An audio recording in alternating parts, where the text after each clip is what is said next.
Buenas tardes. Encantada de recibirlos en este simposio sobre el estado de la farmacogenética en América Latina.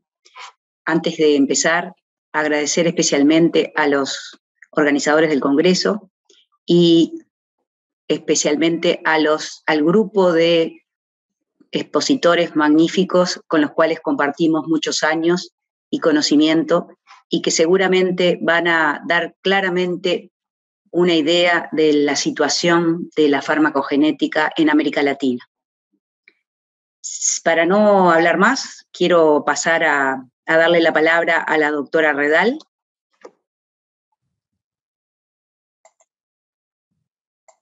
La doctora Redal es bióloga molecular, es especialista en genética, en especial en oncología molecular, farmacogenómica y oftalmogenómica. Ha hecho su doctorado en la UBA y es actualmente presidente de la Sociedad Latinoamericana de Farmacogenómica y Medicina Personalizada, que seguramente les va a comentar que el mes próximo va a tener su congreso. Y ella trabaja en el Hospital de Clínicas José San Martín de la Universidad de Buenos Aires y en el laboratorio Biogenar. Sin atrasar más, quería darle la palabra a la doctora Redal para que haga la exposición de su tema. Muchísimas gracias, Mariana, por haber aceptado y con gusto te escucharemos. Bueno, muchísimas gracias a ustedes por la invitación a participar de este congreso. Me hubiera gustado, por supuesto, conocer Valdivia, pero bueno, estas son las circunstancias, así que lo hacemos de la forma factible. Muchas gracias también a Patricia Esperón por darme esta posibilidad de participar. Les voy a hablar sobre los predictores farmacogenéticos en cáncer de mama. La farmacogenómica en oncología lleva la delantera respecto a otras áreas de la farmacogenómica, dada que hay más investigaciones que en otras áreas, porque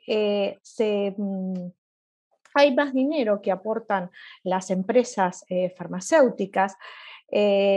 También se pueden desarrollar modelos animales y hasta hoy se puede tener un avatar, crear un avatar de un paciente, extrayéndole células tumorales, inyectándolas en un modelo de ratón y probar en ellos las drogas, los ensayos en drogas. También aparecen constantemente nuevos blancos moleculares para el desarrollo de drogas que tienen aplicación en distintos tumores. Es así como se desarrollaron nuevos modelos de ensayos clínicos, modelo que se conoce como Umbrella Trial, que son los que agrupan a aquellos pacientes que tienen el mismo tipo de cáncer, pero presentan distintas mutaciones. Y por otro lado, los Basket Trial, que son aquellos ensayos clínicos donde los pacientes presentan distintos tipos de cáncer, pero los tumores presentan las mismas mutaciones. Entonces, estos modelos de ensayo clínico permiten hacer pruebas y obtener la aprobación de los medicamentos mucho más rápido que a través de los ensayos clínicos tradicionales. Respecto al cáncer de mama, sabemos que es la neoplasia más frecuente en mujeres en países industrializados y en la Argentina, como los datos lo reporta el Instituto Nacional del Cáncer y coinciden con los de otros países, 1 de cada 8 mujeres va a desarrollar cáncer de mama a lo largo de la vida. El cáncer de mama es la primera causa de muerte por tumores en mujeres, se producen 5.600 muertes por año y luego de Uruguay es el país de América con la tasa de mortalidad más alta. Se detectan 18.000 nuevos casos por año y esto representa el 17% del total de la incidencia de cáncer en el país. De esos casos, entre 800 y 900 pertenecen a formas hereditarias y el 1% se presenta en hombres. Respecto a las implicancias farmacogenómicas en oncología, podemos caracterizar a los predictores, a los biomarcadores, en tres tipos, los que afectan la farmacocinética, que tienen implicancia en el tratamiento quimioterapéutico, y van a ser variantes genéticas que están presentes en las enzimas que codifican en los genes que codifican para las enzimas metabolizadoras y transportadoras. Un ejemplo de ello son las variantes del CYP2D6 y el tamoxifeno.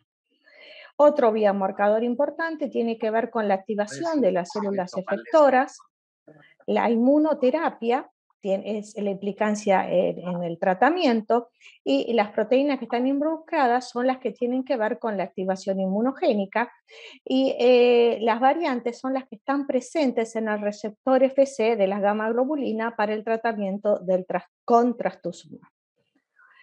Por último, otro biomarcador, que es el que más aplicación y estudios tiene recientemente, en lo que son las últimas décadas, es la sensibilidad de las células tumorales hacia las terapias target dirigidas.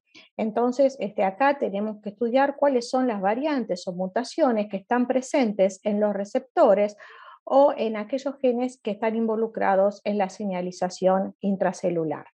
Ejemplo de esto son las mutaciones en el gen BRCA y los inhibidores de PARP. Si hablamos de metabolización, tenemos de enzimas metabolizadoras, tenemos que hablar del citocromo P450, que es una gran familia de isocimas, pero las que mayor implicancia tienen en el tratamiento de cáncer de mama son el CYP2D6 y el CYP19A1. En el tratamiento fundamental que tienen implicancia estas enzimas son en el tratamiento con tamoxifeno, que es un antiestrogénico que inhibe el crecimiento de los tumores mamarios, y los inhibidores de aromatasa que se dan a las mujeres posmenopáusicas para el tratamiento del cáncer de mama, también cuando tienen receptores positivos. Específicamente el tamoxifeno es una prodroga que se activa a su forma activa a su metabolito activo, que es el endoxifeno, a través del CYP2D6, de tal manera que la actividad de este citocromo es un fuerte predictor de la concentración del metabolito activo. Justamente el CYP2D6 es uno de los citocromos que más variaciones genéticas tiene, existiendo más de 100 polimorfismos, alelos, más de 100 alelos para esta enzima. Estas variantes alélicas van desde aquellas que tienen una actividad normal de la enzima u otras que tienen una ausencia total de actividad, e inclusive existen duplicaciones del gen que hacen que la actividad enzimática sea ultra rápida, digamos. Entonces, de esta manera, el CEPIC, que es un consorcio que redacta las guías que tenemos que tener como guía, valga la redundancia, para la aplicación de pruebas farmacogenómicas en la clínica. Y de esta manera se clasificaron, según el genotipo, a los pacientes como ultra rápidos metabolizadores, metabolizadores normales, intermedios y pobres metabolizadores. Y de acuerdo a esta clasificación, le asignaron un score de actividad que va desde 0 para los pobres metabolizadores a más de 2 para los ultra rápidos. Y esto va a ser tenido en cuenta al momento de las indicaciones de dosis.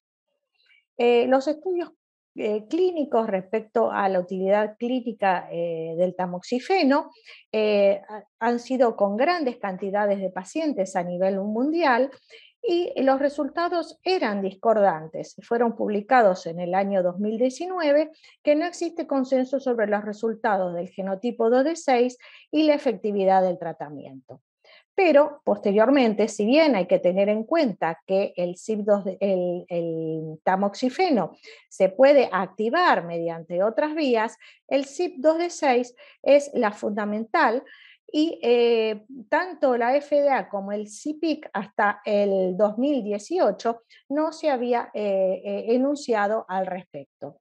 La situación, acá está todas las vías de activación del tamoxifeno hasta endoxifeno, es, como les comentaba, bastante compleja, pero lo importante es que a partir del 2020 el CIPIC redactó guías con fuertes recomendaciones para aquellos pacientes que son metabolizadores normales o ultra rápidos, o sea que tienen un score de actividad mayor a 1.5, y también para los pobres metabolizadores una fuerte recomendación de considerar una terapia hormonal alternativa.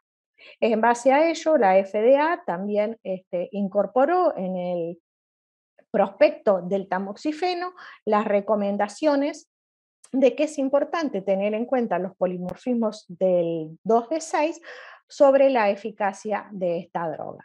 Y también fue un poco más allá, teniendo en cuenta cuáles son los inductores del 3A4 y los fuertes inhibidores del 2D6. O sea, si el tamoxifeno se toma concomitantemente con otras drogas, hay que tener en cuenta que no afecte, que no sea inductor del 3A4 ni inhibidor del 2D6.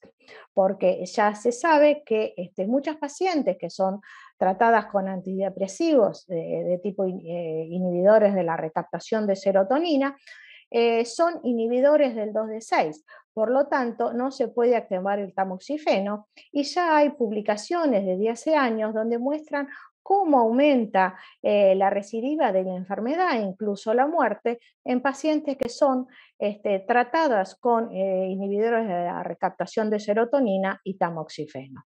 En cuanto a otras drogas, el gen CYP19A1, que codifica la enzima aromatasa, es responsable del paso final de la biosíntesis de estrógenos y por lo tanto las variantes que se localizan en este gen se asocian con actividad anormal de la enzima, con el riesgo de desarrollar cáncer de mama y también con los efectos adversos en los pacientes que son tratados con inhibidores de aromatasa.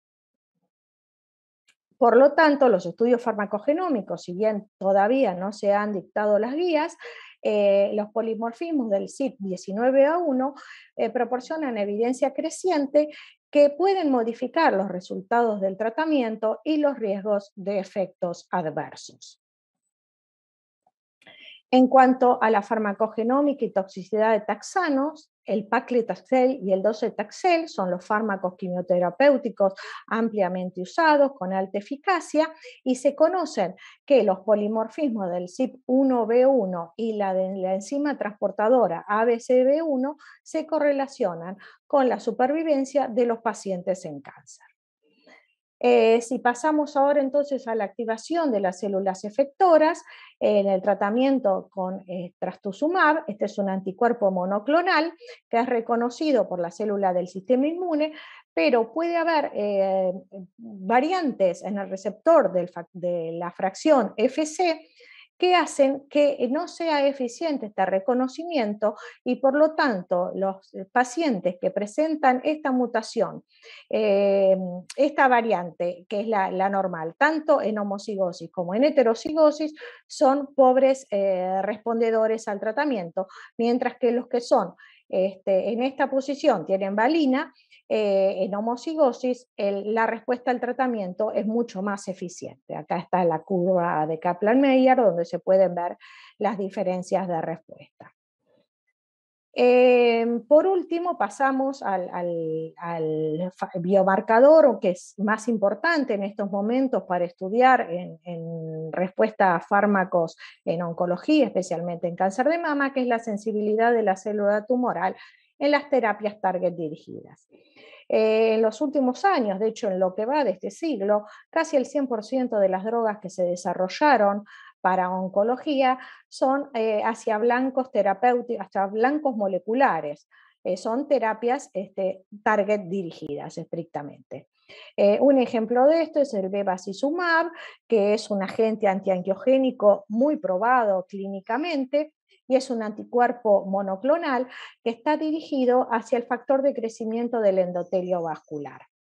Se conoce que existen polimorfismos en este receptor, que son variantes del tipo de repeticiones en tándem, y que aquellos individuos que tienen 3 repeticiones en tándem pueden tener una vida media plasmática prolongada de esta droga e incluso una respuesta aumentada.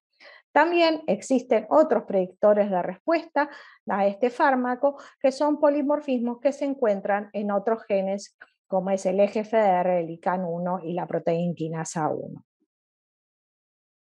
En cuanto al cáncer hereditario de mama y ovario, los genes implicados principalmente son BRCA1 y BRCA2. Recordemos que estos genes regulan el ciclo celular y evitan la proliferación descontrolada de las células, y también tienen como función detectar y reparar daños de doble cadena en el ADN.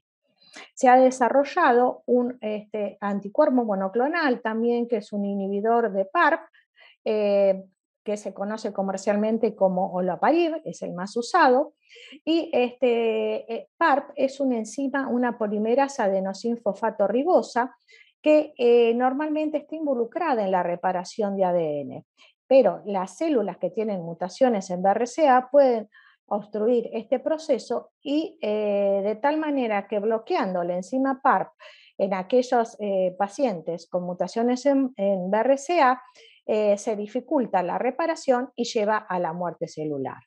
La forma en que actúa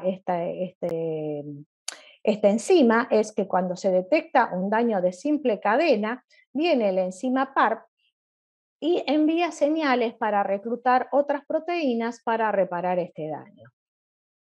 En el caso de que PARP esté bloqueada, no puede cumplir su función, el daño no es reparado, y cuando se replica el corte de la cadena, se produce la ruptura de doble cadena, donde en una célula normal va a ser reparado mediante las proteínas BRCA1, BRCA2, y ya queda el daño superado.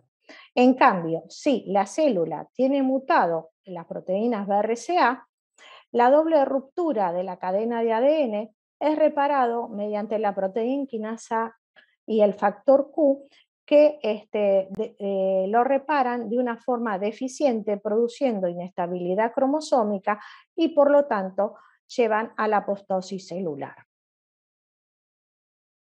Ya desde el año 2013, el olaparib, o los inhibidores de PARP, se utilizan para el cáncer de ovario avanzado o metastásico, y se ha demostrado cómo las pacientes tratados con estas drogas que presentan mutaciones en BRCA tienen una vida media prolongada y una sobrevida libre de progresión también estadísticamente significativa, con los otros grupos de pacientes que no tienen BRCA mutado o que son tratados con la terapia estándar. En el año 2017, en el New England, fue publicado el mismo trabajo, pero con pacientes que, bueno, el mismo trabajo me refiero a equivalente, ¿no? En pacientes con cáncer de mama metastásico, también con mutaciones en BRCA, donde también se mostró un aumento de la sobrevida total en las pacientes que eran tratados con olaparib versus la terapia estándar. Se han desarrollado otros inhibidores de PARP que son mucho más potentes, como es el talazoparib, y que también es dado en la actualidad a los pacientes no solo que tienen mutaciones en BRCA, sino también los que tienen mutaciones en otros genes que están asociados en este sistema de reparación homóloga, como es ATM, CHEK2 o RAD51. No se sabe mucho acerca de la correlación que existe entre la respuesta a los inhibidores de PARP y el tamaño y localización de las mutaciones en BRCA. Pero hay un trabajo muy interesante que ha salido el año pasado, donde muestra una paciente que tiene una excepcional respuesta al olaparib, y es una paciente de 43 años de origen hispánico, sin antecedentes familiares de cáncer, y a los 43 años se le detectó un cáncer de ovario y se le hizo una histerectomía y una salpingo-oforectomía. Hizo el tratamiento con quimio y a los 3 años comenzó con metástasis. Otra vez con quimio, y en el año 2013, cuando tuvo otra recaída, se le hizo una secuenciación del gen BRCA donde se detectó que no presentaba mutaciones. En el año 2015, con otra nueva recaída, mediante el estudio de MLPA, se detectaron múltiples lesiones en el gen BRCA1. por lo cual se determinó que podía acceder al tratamiento con olaparib en el año 2016. Como llegó el año 19 y la paciente estaba cada vez mejor, decidieron estudiar un poco más a esta paciente, dado que la sobrevida global era muy superior al resto de las pacientes que son tratadas con esta droga, y mediante una raíz CGH detectaron una deleción en el brazo largo del cromosoma 17 que abarca el gen BRCA1 y también 6 genes adyacentes que en la actualidad se desconocen sus implicancias clínicas. En el año 2020, que es para cuando se publicó este trabajo, la paciente está asintomática y es realmente un caso único, dado que no hay otras publicaciones similares. Así como esto es una gran noticia, digamos, para la paciente, también hay mecanismos de resistencia a los inhibidores de PARP, como es este caso de una paciente que presentaba una lesión pequeña en el BRCA2, pero después del tratamiento con olaparib, esta lesión revirtió a la forma wild type. Por último, hablarle un poquito de los nuevos blancos moleculares, como es la vía de PI3K, como diana terapéutica, que está downstream del EGFR, también asociados a las vías de señalización de AKT y de mTOR. PI3K es una vía de señalización de fosfatidilinositol 3 quinasa que es crucial en numerosos aspectos del crecimiento y la sobrevida celular, y está estimulada fisiológicamente como consecuencia de muchos factores de crecimiento reguladores, donde está HER2, HER3, EGFR. Esta proteína quinasa tiene dos subunidades, una regulatoria P85 y otra catalizadora P110, y existen mutaciones en esta subunidad catalítica que modifican, son mutaciones activantes y por lo tanto modifican la respuesta a PI3K, y están presentes entre el 30 y 40 de las pacientes con cáncer de mama metastásico con receptores estrogénicos positivos y HER2 negativos. Otro trabajo que ha salido la semana pasada, y esta es la ventaja de hacer las presentaciones a último momento, alguna ventaja tenía que tener, es esta publicación que salió sobre cáncer de mama, mutaciones en HER2 y superando la resistencia a drogas. Esto salió en un New England, como les decía la semana pasada. Normalmente la señalización a través de HER2 forma un heterodímero que va a activar las señales intracelulares para justamente a través de la vía de PI3K y AKT. Resulta que una de las maneras de inhibir esta señalización celular es a través de un anticuerpo que va a bloquear este dominio quinasa de tal manera de interrumpir el señalamiento. Ahora, existen comutaciones, coocurrencia de mutaciones, tanto en HER2 como en HER3, que se dimerizan y por lo tanto casi no hay respuesta a esta droga. Por lo tanto, se plantea que si además de este anticuerpo contra el dominio de quinasa se le agrega el alpelisib, que es justo contra la vía de PI3K, podría ser mucho mejor la eficiencia para aquellas pacientes con concurrencia de mutaciones en HER2 y en HER3. No los quiero demorar más, simplemente los nuevos desafíos. También salió el mes pasado una nueva publicación donde dicen que cuestionan hasta las guías publicadas por la NCCN, diciendo que habría que ampliar mucho más los estudios genómicos a las pacientes con cáncer de mama, dado que en un estudio que hicieron con un N muy grande, no recuerdo ahora cuál era, pero que detectaron en una baja proporción pacientes con mutaciones en BRCA que según los criterios clínicos que hay que tener en cuenta y los antecedentes, no tendrían indicación de secuenciación. También en otro trabajo habla de la importancia de la secuenciación NGS en paralelo, tanto de las mutaciones somáticas como germinales, que ahorrarían el tiempo para iniciar el tratamiento y serían más costo efectivas que estudiar primero las mutaciones germinales y luego las somáticas. La inteligencia artificial al servicio de la medicina de precisión ayuda a poder diagnosticar al paciente y mediante la secuenciación tanto del genoma, tanto del paciente como del tumor, es posible mediante tecnología cognitiva identificar las mutaciones que son clínicamente accionables y esto ayuda a tomar una decisión clínica respecto al tratamiento o ensayo clínico que haya disponible para el paciente de acuerdo a su perfil genético.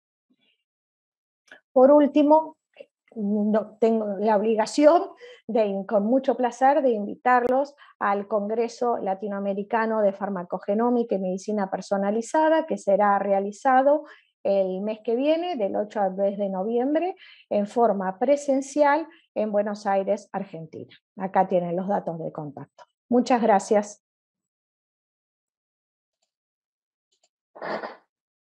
Muchas gracias, Mariana. El próximo expositor que vamos a presentar es Julio Daluz. Julio Daluz, otro gran conocido de hace tiempo, investigador uruguayo que es licenciado en Ciencias Biológicas, hizo su maestría y su doctorado en Ciencias Biológicas también en el programa PEDESIVA, y trabaja actualmente en la Regional Norte de la Universidad. Dirige el Laboratorio de Genética Molecular Humana de esa universidad y ha tenido varias líneas de trabajo en el área de leucemia linfoblástica en pacientes pediátricos. Es por eso que nos gustaba escuchar, que nos contara su experiencia en el Uruguay. Julio, un gusto, todo tuyo. Bien, bueno, muchísimas gracias, Patricia, por la presentación. Aprovecho para agradecer a la organización de la LAC por la invitación para participar y poder compartir parte de los resultados de nuestro grupo en esta presentación que se llama Farmacogenómica de la leucemia linfoblástica aguda pediátrica en el Uruguay. Bien, en primer lugar,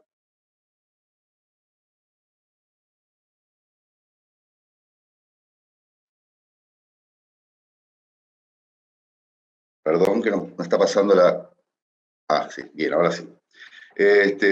Algunas generalidades de la leucemia linfoblástica aguda, ¿sí? La leucemia es el cáncer pediátrico más común a nivel mundial y la LLA comprende el 77% de las leucemias pediátricas.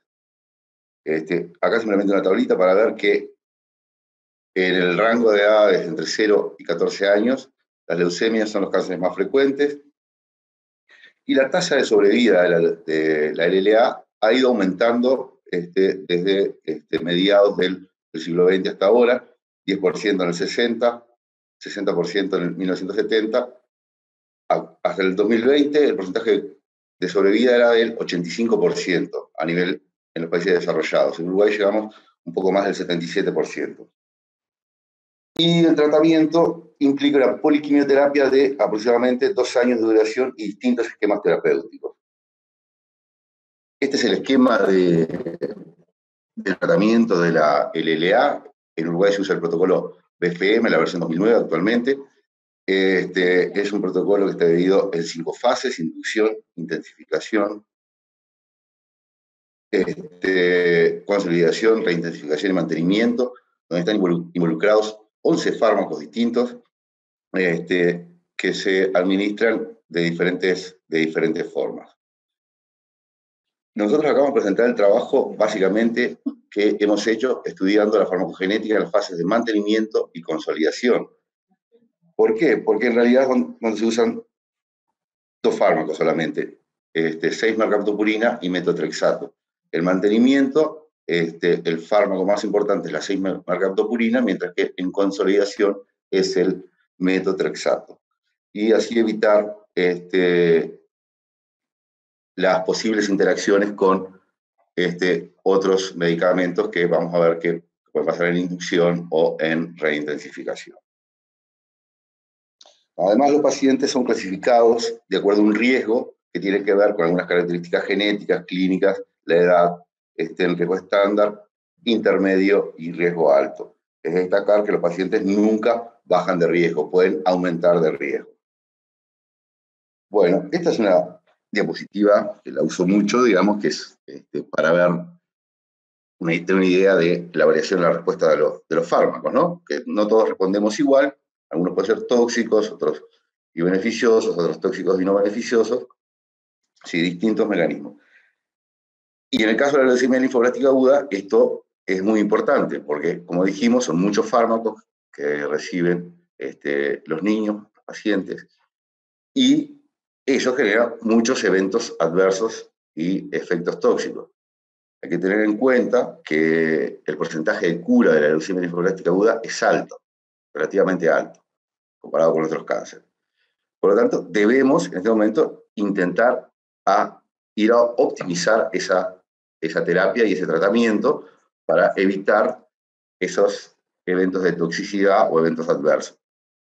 Y también nos importa la variación de la respuesta a los fármacos, porque podrían también estar una respuesta inadecuada a los fármacos, ya sea por una pobre metabolización, con las recaídas o con una disminución en los porcentajes de cura.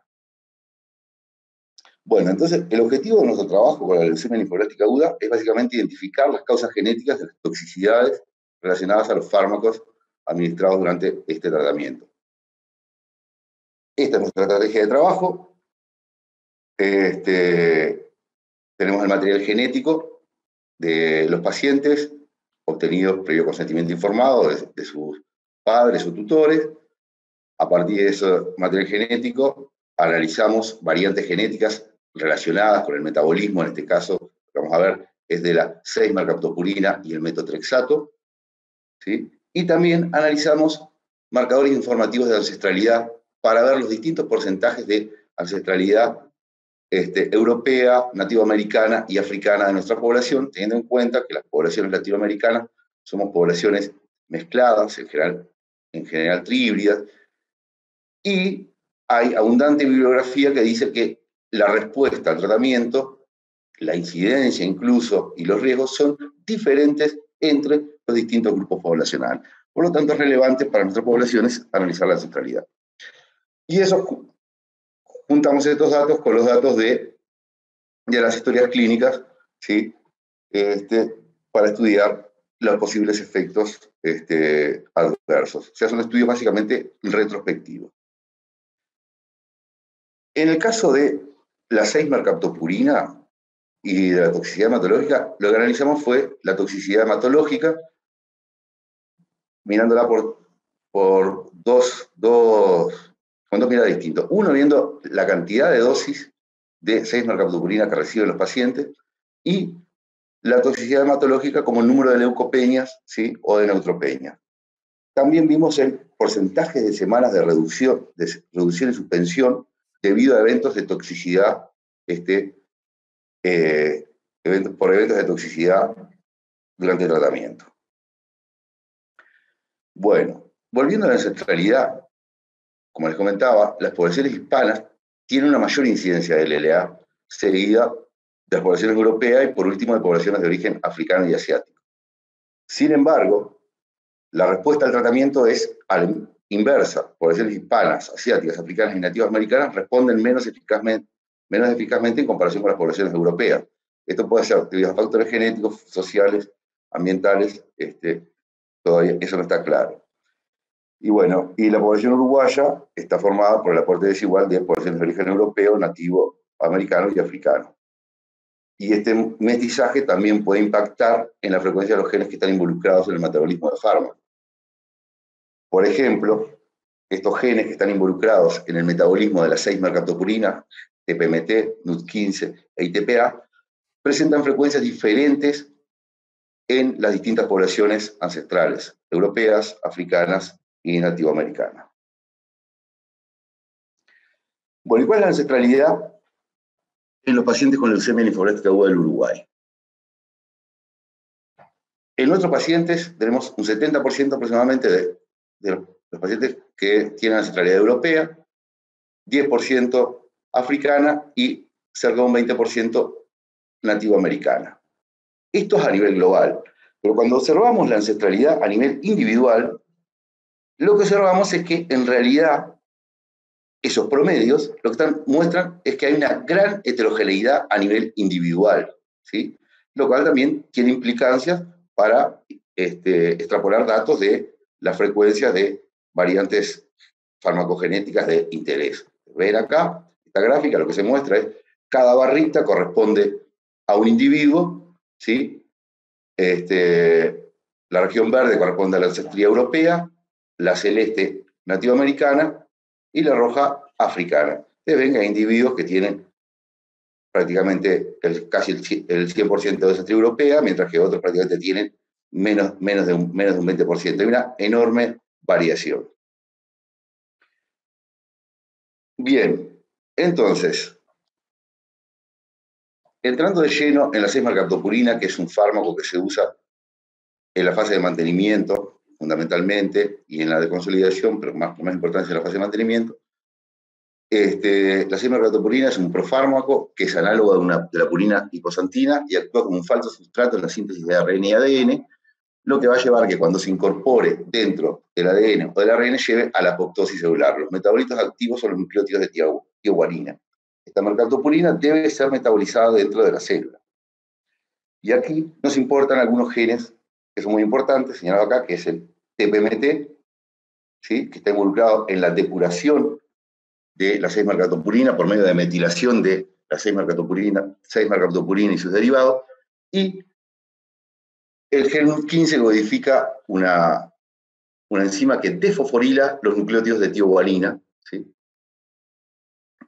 Y variantes en estos genes, variantes de baja actividad en estos genes, han sido relacionadas con la toxicidad hematológica. Por lo tanto, nosotros lo que hicimos fue tratar de identificar estas variantes en nuestra población y correlacionarlas con los eventos de toxicidad hematológica durante la fase de mantenimiento del tratamiento de la LLA.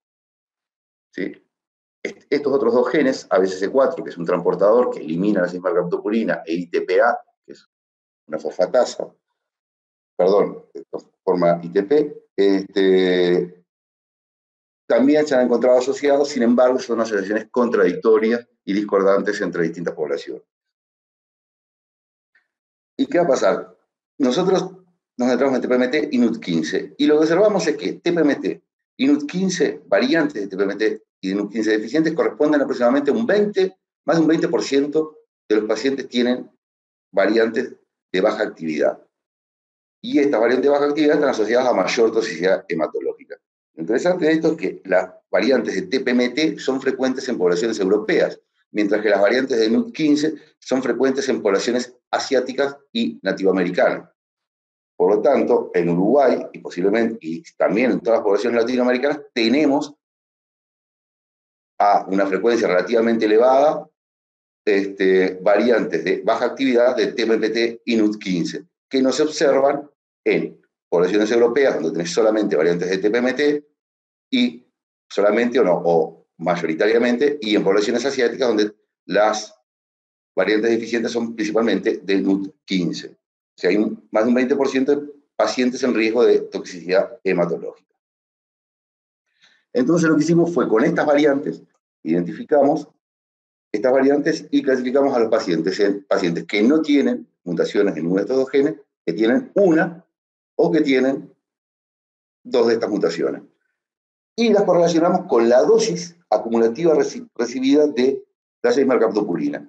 Y lo que se observó es que los individuos que tienen al menos una variante, que ustedes ven, que vendrán a ser estos acá, tienen una dosis acumulada significativamente menor que los pacientes que no tienen estas mutaciones. Y lo observamos en distintos estadios, tanto a las 8 semanas, 16 semanas, 24 semanas y en la dosis promedio total. Es una forma indirecta de ver la toxicidad hematológica. Pero también lo vimos por el número de leucopenias. Y lo observamos también que el número de leucopenias hay un mayor número de leucopenias en los pacientes que tienen al menos una de estas variantes.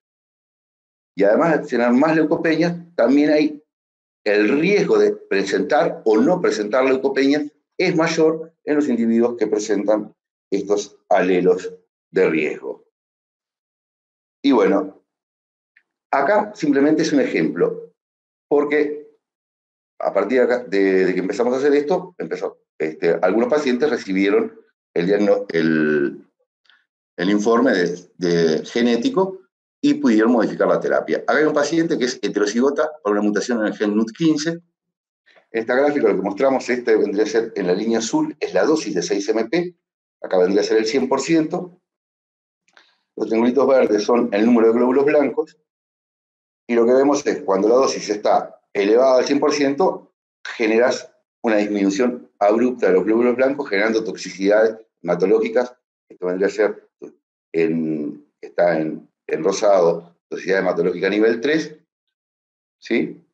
Llevando a la reducción de la dosis o a la suspensión. Cuando vuelven a llevarle la dosis al nivel normal, nuevamente bajan abruptamente sus glóbulos blancos, ¿sí? Y acá mostramos cuando se hizo el diagnóstico, y a partir de ahí se mantuvo en una dosis del 50% y el paciente se mantuvo con unos niveles de glóbulos blancos adecuados, ¿sí?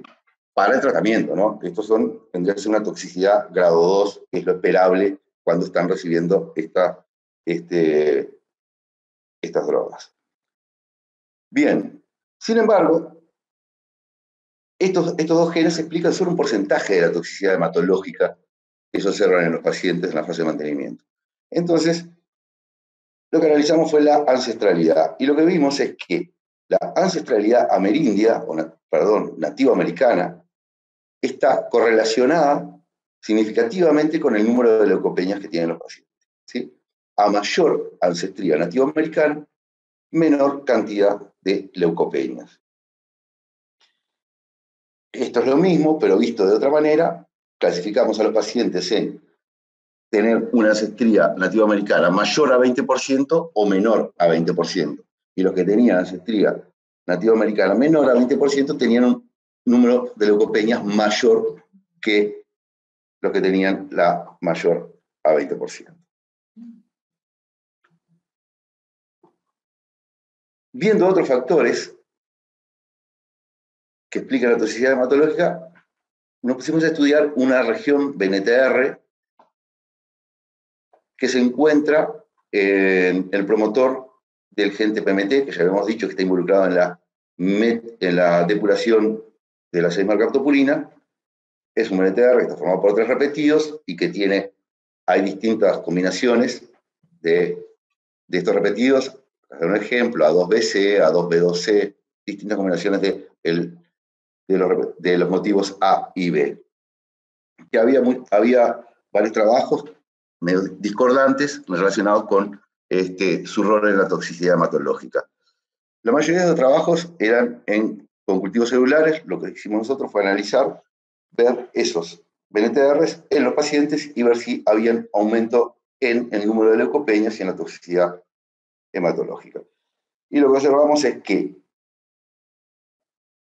la presencia de más de 5 repetidos de motivos A de ese BNTR está asociado a mayor número de leucopenia, pero solamente en aquellos individuos que no tienen mutaciones en TPMT o NUT15, ¿sí? O sea, los pacientes que son salvajes para esos alelos, ¿sí? Y lo observábamos en la semana 8 y a las 32 semanas tomada como su conjunto, ¿sí? Acá vemos una gráfica donde vemos el número de repetidos A en ese BNTR con el número de eventos de leucopenia en la semana 32. Ustedes ven acá 2 repetidos A, 3, 4 repetidos, y a partir de tener 5 repetidos aumenta significativamente el número de leucopenia. Entonces quisimos ver cómo integrar la ancestría, BNTRs y las variantes en TPMT para ver cuánto explicaban cada una o cuáles eran las más importantes en explicar las toxicidades hematológicas. Hicimos un método estadístico que clasifica a los pacientes en función del número de leucopenias, tomando como variables las mutaciones en los genes TPMT y NUT15, el número de repetidos A y la ancestralidad amerindia mayor al 20%.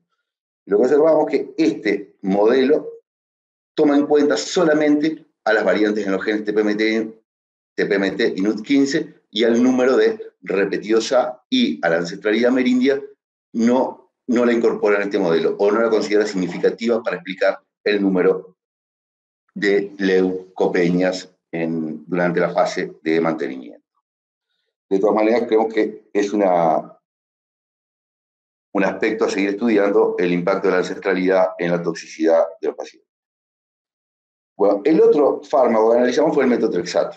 El metotrexato no es un fármaco simple, hay distintos estudios de asociación que han dado resultados discordantes, ya sea en la toxicidad, porque las muestras son pequeñas y no son homogéneas, diferencias en los tratamientos, diferentes criterios de toxicidad, hay efectos pequeños en los polimorfismos, pero en los últimos años han aparecido nuevos marcadores vinculados a la toxicidad por metotrexato, que son básicamente transportadores y microARNs, transportadores involucrados en la entrada del metotrexato a la célula como en su eliminación.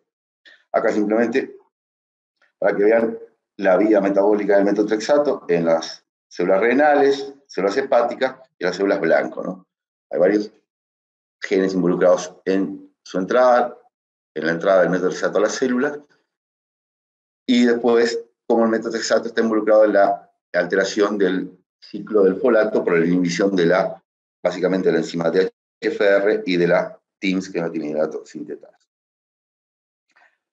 Como les decía, también hay algunas variantes de microARN que podrían estar involucradas en la toxicidad, porque esos microARN tienen como dianas algunos de los genes involucrados o de los productos generados por los genes involucrados en el transporte de MTX a la célula. De caso, por ejemplo, 1595 y 5189 tienen como sus blancos SLC1A2, SLC46A1, ¿sí? Y los genes MIR tienen variantes que alteran estos microARN, lo hacen inestable y pueden alterar la función de sus proteínas blancas. Entonces, para esto, lo que hicimos fue diseñar un panel de genes involucrados en el metabolismo del metotrexato, que son estos que están acá, ATI, DHFR, FPGS, y un panel de MIR para hacer secuenciación masiva por medio de la tecnología de Illumina. Y bueno, hicimos la secuenciación masiva de estos genes para estudiar el efecto del MTX, la toxicidad de MTX durante la fase de consolidación, que es esta que está acá, porque durante esta fase los pacientes reciben dosis elevadas de MTX, 2.000 miligramos metro cuadrado en pacientes con riesgo estándar y 5.000 miligramos por metro cuadrado en pacientes con riesgo alto y algunos de riesgo intermedio. Reciben 4 pulsos durante el tratamiento y se hace un rescate con folinato de calcio a las 42 horas de recibir el pulso, y a las 48 horas tenemos una medida de MTX. Se considera que se ha eliminado adecuadamente el metotrexato si la concentración de MTX a las 48 horas es menor a 0,4 micromol por litro. Si es mayor, hay un nuevo rescate con leucoborina. Bueno, en este trabajo se hizo en colaboración con el grupo de genómica y bioinformática acá del CENUR. En los análisis preliminares nos concentramos en estos 3 genes, SLC19A1, SLC1A2 y SLCO1B1, donde encontramos 26 variantes en el 19A1, 58 variantes en el 1A2 y 17 en el 1B1, de las cuales 3, 2 y 6 fueron no sinónimas respectivamente. Y estudiamos la asociación con los niveles de MTX a las 48 horas. Y lo que observamos es que una variante en el gen SLCO1B1, la variante RS230-6238, el genotipo GG, está asociado con niveles significativamente mayores de MTX en los pacientes. Pero esos niveles significativamente mayores de MTX en los pacientes solo es importante solamente en aquellos que reciben la dosis de 5.000 miligramos metro cuadrado. o sea, 5 gramos por metro cuadrado, y no los que reciben la dosis menor. Esto posiblemente porque hay más de un transportador y puede haber efectos de saturación de los transportadores. También analizamos la presencia o ausencia de eventos de eliminación retardada del MTX por presencia-ausencia, y lo que vimos es que en cada uno de los variantes en estos dos genes están asociadas a una eliminación retardada del MTX, en el SO1B1 y en el SL19A1.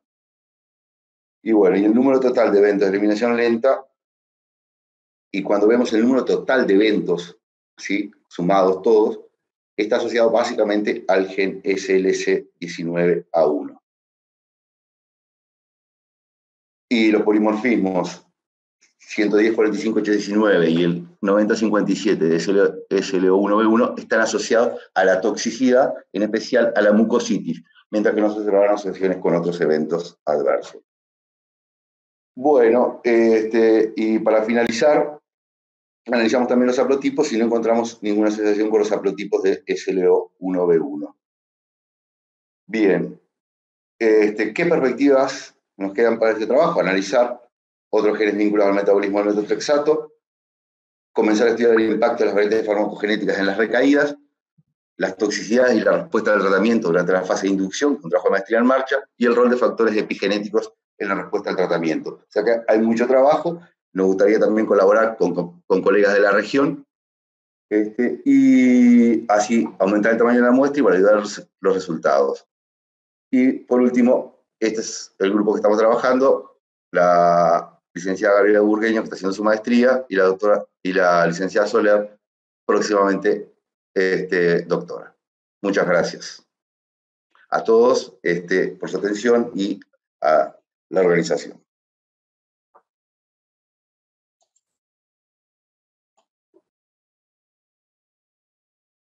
Muchas gracias, Julio. Preciosa la presentación. Pasamos al tercer expositor, que es Luis Quiñones. Luis Quiñones es bioquímico, es profesor titular en la Facultad de Medicina, es director del Laboratorio de Carcinogénesis Química y Farmacogenética del Departamento Oncológico Básico Clínico, es el presidente pasado, el anterior presidente de la Sociedad Latinoamericana de Farmacogenética y Medicina Personalizada, y él es el coordinador de la Red Latinoamericana para la Implementación y Validación de las Guías Clínicas Farmacogenómicas, que se llama RELIVAF. Además, tiene muchas presentaciones en congreso, como los demás expositores, alumnos, artículos y demás virtudes que ahora nos va a contar sobre el tema de su presentación. Muchísimas gracias, Luis. De nuevo, un gusto en que compartamos mesas de congreso.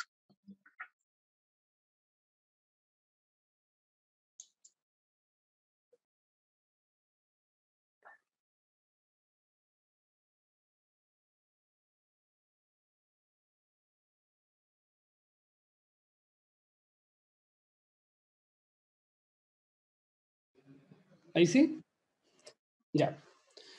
Muchas gracias, Patricia, por la presentación. Gracias a la LAC por la organización de este simposio, en que nos da la oportunidad a este grupo de mostrar los avances de lo que hacemos en farmacogenómica. En particular, en este caso, les voy a presentar las iniciativas que tenemos nosotros desde el punto de vista del trabajo con la farmacoterapia del cáncer. Y de todas maneras, el foco de investigación es un poco más amplio y cualquier consulta al respecto podemos abordarla. La farmacogenómica se ha transformado en los últimos años en la herramienta principal de la medicina de precisión o personalizada y contempla o aúna todos los elementos relacionados con la básica y la clínica. Y en general, la farmacogenómica pretende responder preguntas que la gente normalmente se hace en el cotidiano. porque alguien necesita la dosis, el doble de una dosis estándar de un fármaco para que funcione, ¿cierto? ¿Por qué una droga funciona para una persona y no funciona para otra? ¿Por qué alguien tiene efectos adversos, por ejemplo, como hemos visto en las presentaciones anteriores, y por qué otras no? ¿O por qué alguien contrae un cáncer o no? Porque hay susceptibilidades distintas. En términos generales, podemos estar hablando de lo que se llama la odisea terapéutica, buscar la mejor dosis o el fármaco apropiado para la persona. Y en este sentido es absolutamente necesario entender cuáles son las cualidades del fármaco a las cuales hay que abordar. Los fármacos tienen tres capacidades o tres cualidades que hay que estudiar: la calidad, la seguridad y eficacia. Ciertamente que en el proceso de la calidad no tenemos mucho que hacer desde el punto de vista genómico o bioquímico, por ejemplo, puesto que depende de las buenas prácticas de manufactura, de la industria en sí, de la galénica y la formulación farmacéutica. Pero en los aspectos de seguridad hay foco fundamental en la farmacogenómica y también en la eficacia. Y en la seguridad esto llega a ser tremendamente importante porque se establece que la cuarta causa de muerte en el mundo es por efectos adversos a medicamentos. Y en términos de eficacia, en este caso particular, la falla en la eficacia de los medicamentos es bastante amplia, y en el medicamento de cáncer particularmente. 75% de los medicamentos de cáncer tienen fallas terapéuticas. Y esto se aborda desde el punto de vista de la farmacogenómica, la seguridad y la eficacia. Y para ello necesitamos entender todos los procesos que ocurren desde que el fármaco se formula hasta que actúa, ¿cierto? Es decir, lo que nosotros llamamos la fase farmacéutica, por dónde ingresa, cómo se formula, cuál es la vía de absorción, qué pasa en todo el proceso farmacocinético, es decir, en la absorción, en la distribución, en el metabolismo y la eliminación de cada fármaco, las proteínas y los genes participantes y cómo abordarlos. Y en la parte o la fase farmacodinámica, en el órgano blanco, qué pasa en el órgano blanco, en la proteína target, si se expresa apropiadamente, si hay variantes genéticas que explican diferencias en la expresión y por lo tanto diferencias en la variabilidad. Y aquí un foco fundamental son las enzimas de biotransformación o metabolismo, como ustedes ya han visto en la presentación de la doctora Redal y el doctor Daluz, que llegan a ser puntos importantes. Entonces, lo que nosotros queremos desde este punto de vista es abordar la farmacología desde el punto de vista genético y la genética desde el punto de vista farmacológico. Es decir, buscar un test de DNA que nos permita identificar en los pacientes en los cuales el fármaco va a ser seguro y eficaz, en los cuales va a ser, por ejemplo, inseguro e ineficaz, lo más malo de todo, en donde va a ser seguro e ineficaz, o inseguro y eficaz, que es bastante frecuente esto, ¿cierto? Pero esto en concomitancia con factores no genéticos también, que es algo muy relevante. Digamos, tenemos que considerar la confluencia de todos los factores. Entonces, para esto les voy a mostrar algunos ejemplos de trabajos que hemos hecho nosotros en términos de resumen. Por ejemplo, partimos con un estudio hace un tiempo atrás de cáncer testicular, quimioterapia y análisis de las reacciones adversas. Utilizamos cáncer testicular porque, en particular en Chile, el cáncer testicular tiene una alta incidencia y alta mortalidad en comparación con el mundo, porque es una patología que no es de alta mortalidad y uno puede hacer un seguimiento bastante prolongado del paciente, y porque tiene una quimioterapia estándar, que es bleomicina, etoposide y cisplatino en el 80-90% de los casos de los pacientes. Entonces, esto lo estudiamos, hicimos un seguimiento, un análisis de las variantes genéticas y los genes participantes en el metabolismo, en la farmacocinética y farmacodinamia de los tres fármacos participantes. Y también estudiamos todas las variables clínicas y sociodemográficas del paciente, haciendo un análisis correlativo entre las variantes genéticas y los factores no genéticos, para finalmente lograr modelos que expliquen la probabilidad de presentar efectos adversos.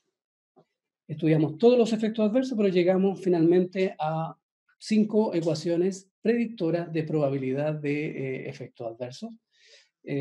Convengamos aquí que la letra P significa probabilidad, ¿cierto? Y uno puede obtener un valor de probabilidad dependiendo de las asociaciones bioestadísticas que hicimos en el análisis con una buena cantidad de pacientes. Y por ejemplo, solo para ejemplificar, les muestro cómo en neutropenia febril nosotros logramos establecer que la presencia del alelo raro de ERCC1, una enzima de reparación, en concomitancia con la elevada dosis de bleomicina que se le aplica a un paciente u otro, explica en buen porcentaje la neutropenia febril, uno de los efectos adversos más relevantes de la quimioterapia. Y en otro caso, náuseas, por ejemplo, se asociaba a una variante genética en glutatión S-transferasa P1, un SNP, y que estaba asociado también a la dosis de cisplatino. Por lo tanto, esta es una ejemplificación de cómo podemos generar un modelo farmacogenético para explicar reacciones adversas a ciertos tratamientos. Otro ejemplo es este trabajo reciente también, que muestra un modelo preliminar basado en farmacogenómica para establecer la incidencia de infecciones en pacientes que están en quimioterapia y que tienen patologías hematológicas tumorales, perdón, malignidad hematológica, para decirlo correctamente. Y establecemos o logramos un modelo predictivo, una ecuación que considera, por ejemplo, se lo identifico ahí, un genotipo del Toll-like receptor 2 de una enzima de transporte como el ABCC2, de una enzima de biotransformación como CYP3A4. Factores no genómicos como la edad estaban involucrados, ¿cierto? Y en el caso de los pacientes con linfoma había una relación más directa. Estamos hablando de odds ratios positivos, ¿cierto? Y en relaciones contrapuestas tenemos a un transportador de aniones orgánicos y interleuquina 6, por ejemplo. Esto nos daba un modelo predictivo con ciertas características que son bien interesantes.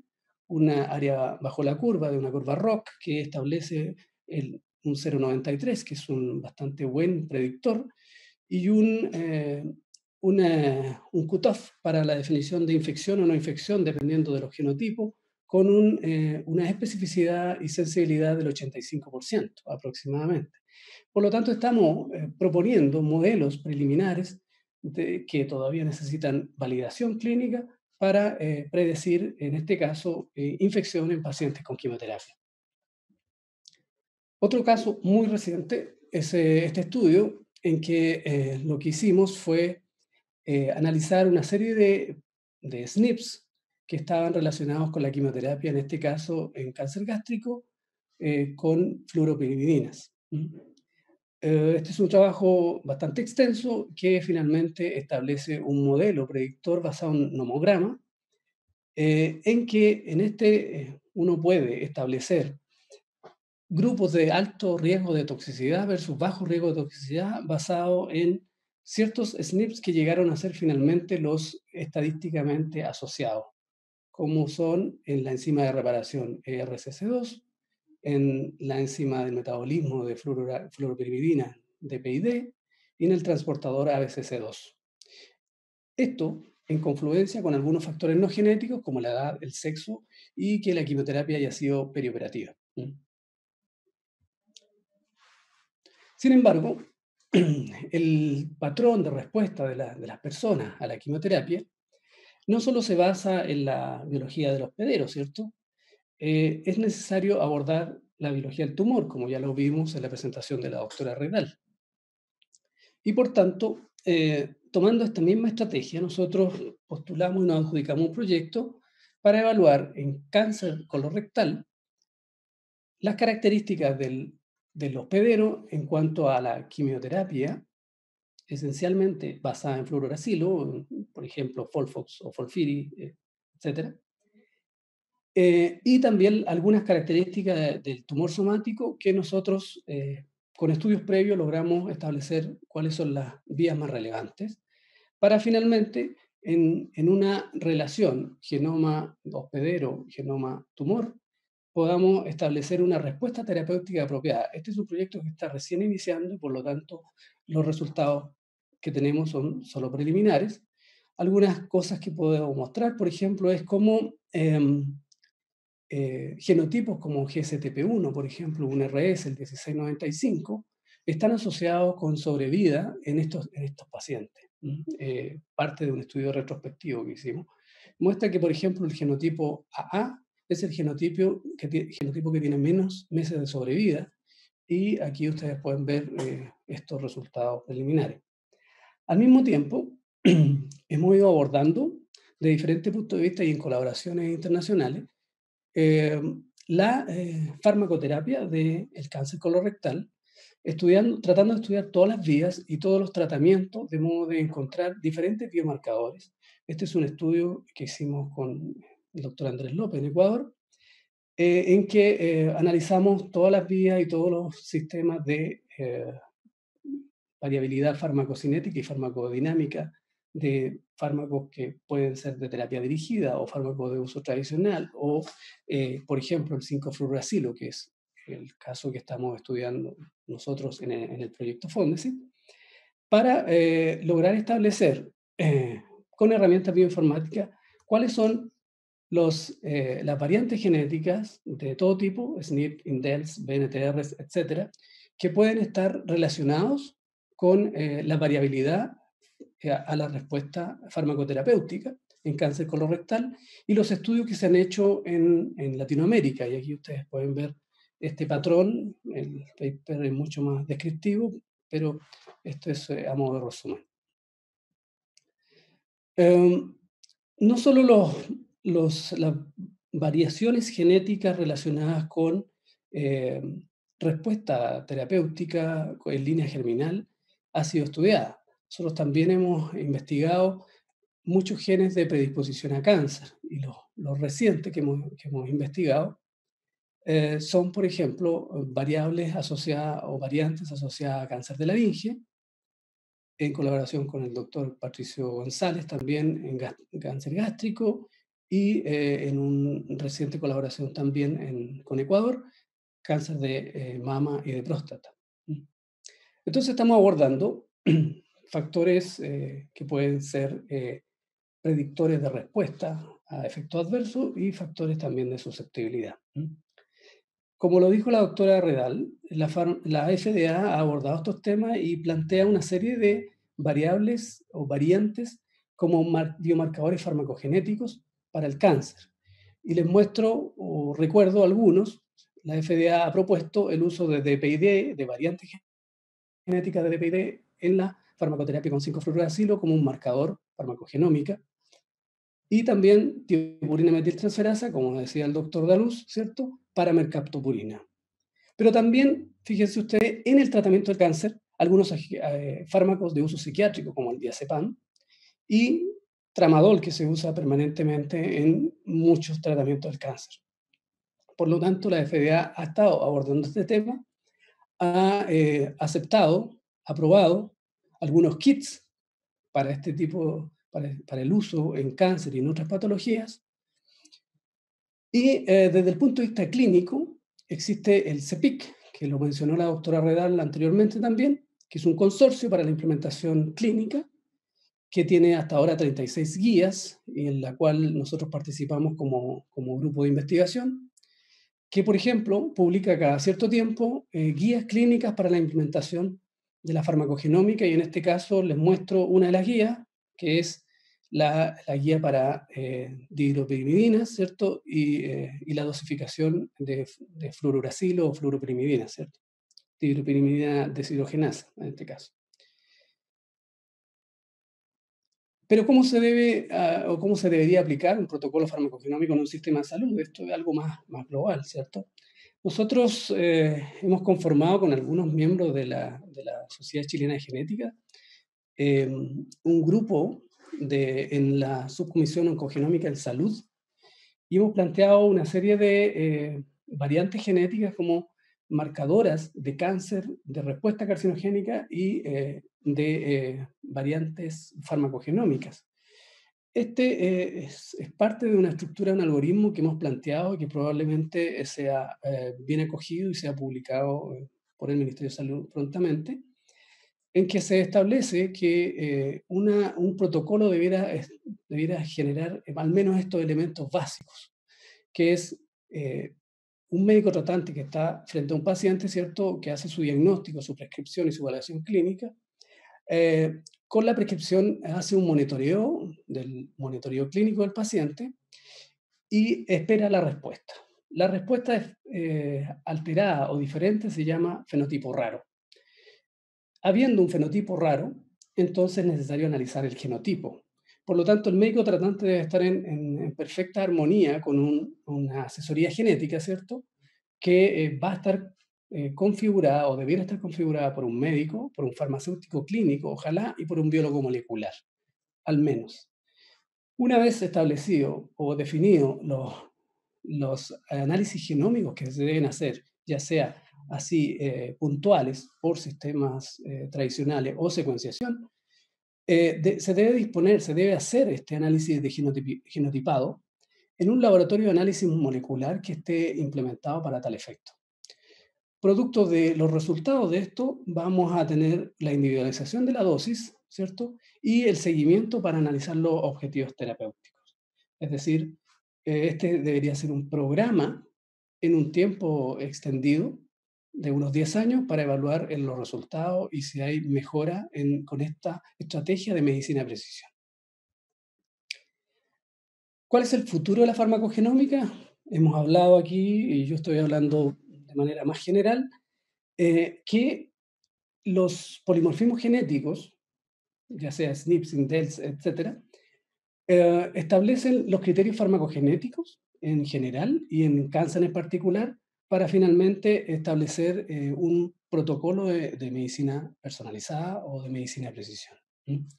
Pero en el futuro, y el futuro ya llegó, digamos, debemos analizar y debemos hacer una confluencia entre las modificaciones epigenéticas y las modificaciones genéticas.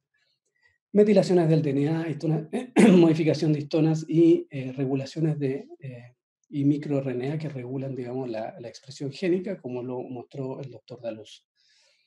Nosotros algo hemos abordado al respecto y hemos empezado a estudiar en una tesis de doctorado cómo algunos microRNA, en particular un par de microRNA y algunos que están directamente asociados con modificaciones de la expresión génica de genes asociados a farmacocinética y farmacodinamia del cáncer colorectal.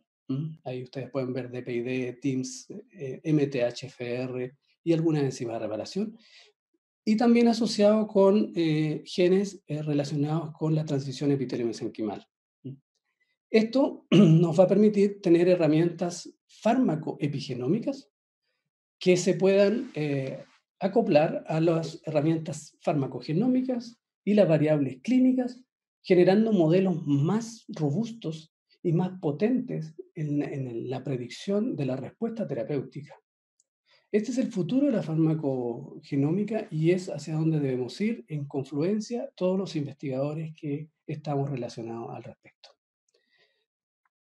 Eso es lo que yo le quería comentar al respecto y agradezco a mi grupo de investigación que está ahí, faltan un par de personas, y a los centros clínicos que han participado en esta investigación que yo les acabo de mostrar.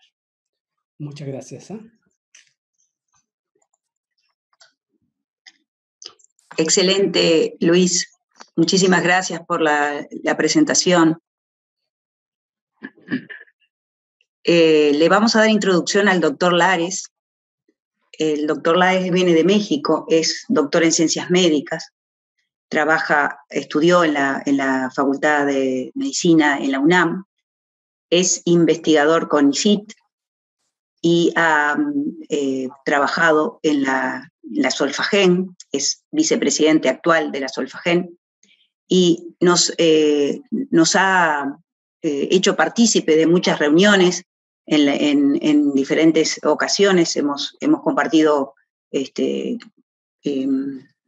mesas redondas donde él nos ha dado el gusto de compartir sus resultados.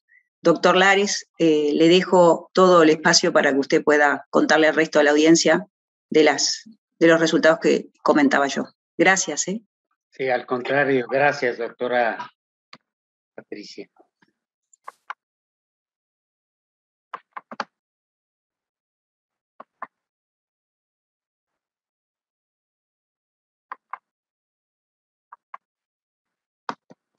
Muy bien, pues antes de dar inicio a mi presentación, quisiera externar mi más sincero agradecimiento a los organizadores de este importante congreso ALAG y particularmente a la doctora Patricia Esperón, quien amablemente me invitó a participar en este 18º Congreso Latinoamericano de la ALAG y que pues afortunadamente se realiza en Valdivia, Chile, aunque no tuvimos la oportunidad de conocer esta bella ciudad. Bueno, el trabajo que yo les voy a compartir se titula Asociación de los Polimorfismos Genéticos RS 374-3527 del gen ABCC1, el polimorfismo RS 188-3112 del gen NCF4 y el polimorfismo RS 105-6892 del gen CBR3, con los efectos cardiotóxicos de antraciclinas en niños con leucemia linfoblástica aguda. Bueno, a manera de introducción, yo quisiera señalar precisamente que la leucemia es una neoplasia de células hematopoyéticas que se caracteriza fundamentalmente por la desregulación de la maduración celular, por el incremento de la proliferación celular, por una pérdida de la capacidad de autorrenovación, por la pérdida de la capacidad de apoptosis. De tal manera que todos estos cambios conducen a cambios genéticos y epigenéticos que dan como resultado una clona específica neoplásica. Desde el punto de vista epidemiológico, cabe señalar lo importante que es precisamente este campo del conocimiento.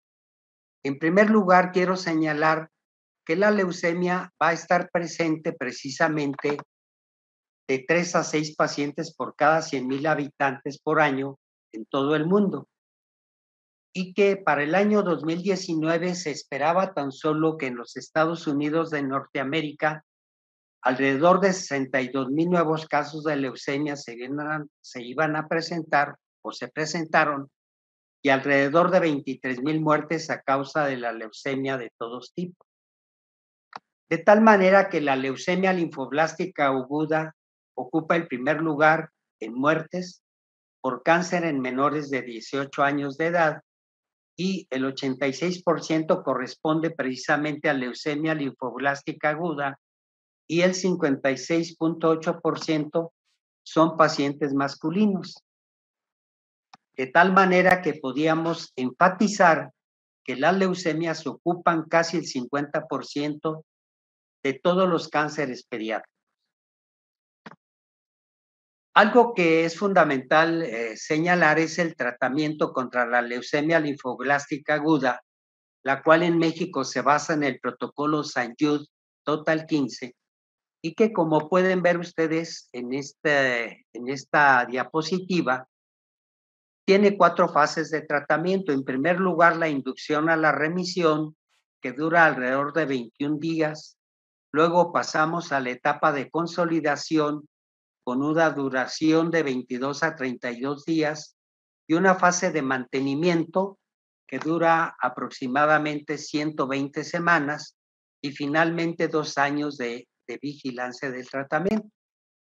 En la siguiente diapositiva muestro a ustedes los diferentes medicamentos que se utilizan en estas diferentes etapas del tratamiento, haciendo énfasis precisamente al estudio del fármaco que fue motivo de nuestro trabajo, la daunorubicina, que se utiliza en la fase de inducción a la remisión, y precisamente la doxorubicina en la etapa de intensificación. un aspecto importante desde el punto de vista del tratamiento es clasificar a los individuos de acuerdo a digamos, al alto riesgo que tiene el manejo terapéutico de esta patología, considerando que pacientes de alto riesgo serían aquellos que tienen precisamente invasión o metástasis al sistema nervioso central y que van a requerir precisamente dosis altas de estos antracíclicos, como sería el caso precisamente de 230 miligramos por metro cuadrado de superficie, dividiendo la fase de inducción con daunorubicina a 50 miligramos por metro cuadrado de superficie y de 180 miligramos por metro cuadrado de superficie de doxorubicina en la etapa de mantenimiento. En cambio, aquellos pacientes que tienen riesgo bajo serían aquellos que requerirían una dosis de antraciclinas de 110 miligramos por metro cuadrado de superficie, dividida en 50 miligramos de daunorubicina por metro cuadrado de superficie en la etapa de inducción y de 60 miligramos por metro cuadrado de superficie de doxorubicina durante la etapa de mantenimiento. ¿Qué son los antracíclicos? Bueno, las antraciclinas son antibióticos citotóxicos que se utilizan en el tratamiento de diferentes tipos de cáncer. Como pueden ver, la estructura química es muy parecida, muy semejante, tanto la doxorubicina con la daunorubicina, con pequeñas diferencias en uno de sus radicales, pero que tienen fórmulas químicas muy parecidas, con pesos moleculares un poco mayor en el caso de la doxorubicina, y que existen diferencias farmacocinéticas fundamentales. Por ejemplo, en el caso de la daunorubicina, tiene un tiempo de vida media de eliminación de 26.7 horas, contra una vida media de eliminación en el caso de la doxorubicina de 12 a 18.5 horas. Pero, ¿cuál es la importancia de la toxicidad de los antracíclicos? Bueno, que van a producir pueden producir un efecto dañino sobre células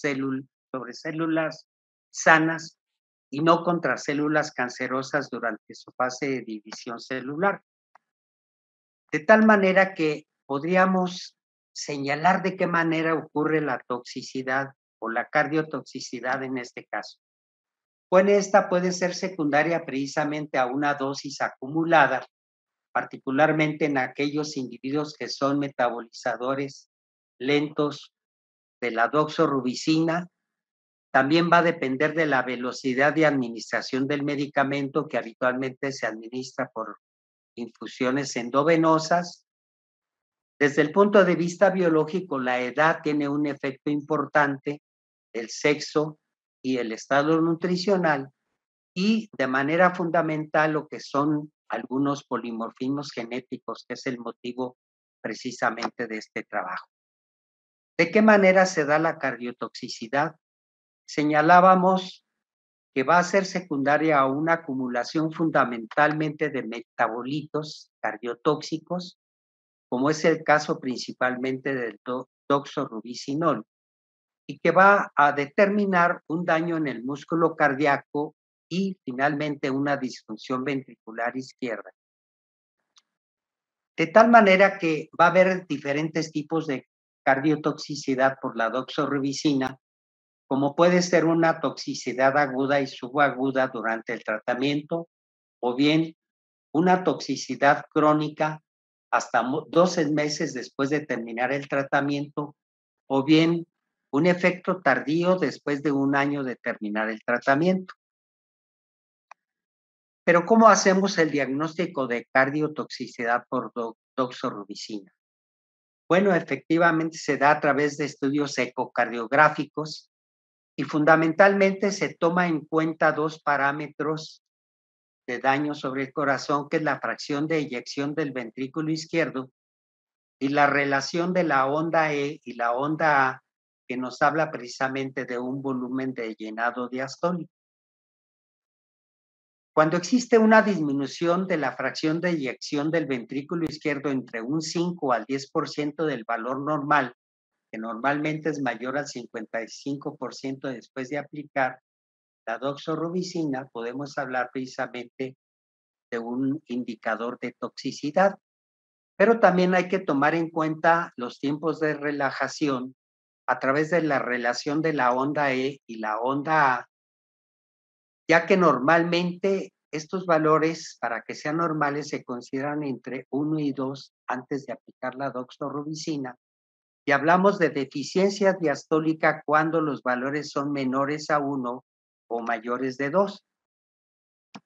La cardiotoxicidad puede ser asintomática fundamentalmente cuando los valores de la FEBI o de la fracción de eyección del ventrículo izquierdo están por arriba del 55%, como habíamos señalado, y puede haber síntomas de cardiotoxicidad precisamente cuando la FEBI es menor al 55%, o por una fracción de acortamiento menor al 28%.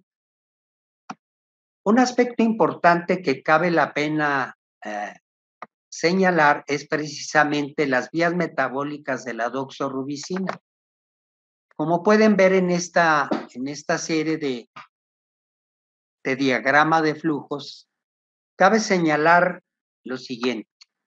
Primero, que son 3 las principales vías de biotransformación de la doxorubicina y que el 50% se va a eliminar sin cambios y el otro 50% va a tener cambios importantes. Como pueden ver ustedes, la primera vía metabólica se da precisamente en el gen CBR3, polimorfismos genéticos, que van a participar en la transformación de la doxorubicina hacia doxorubicinol. Luego tenemos otra de las vías fundamentales, que es precisamente el ABCC1, el polimorfismo de este transportador que permite el paso del medicamento al interior de la célula y que va a permitir precisamente la salida de metabolito biotransformado hacia el exterior. Y el tercero es polimorfismos genéticos del gen NSF4, que va a transformar la doxorubicina a especies reactivas de oxígeno dentro de la mitocondria. De tal manera que podemos ver en esta otra transparencia la importancia que tiene desde el punto de vista genético los diferentes polimorfismos. En este caso tenemos el polimorfismo RS37-43527 del gen ABCC1, que es un transportador al interior de la célula, que se encuentra localizado precisamente en el brazo corto del cromosoma 16 en la posición 13.1. El siguiente polimorfismo importante que pertenece, a ver si me ayudas a, creo que se me atoró aquí. ¿Qué pasa? A eso. El polimorfismo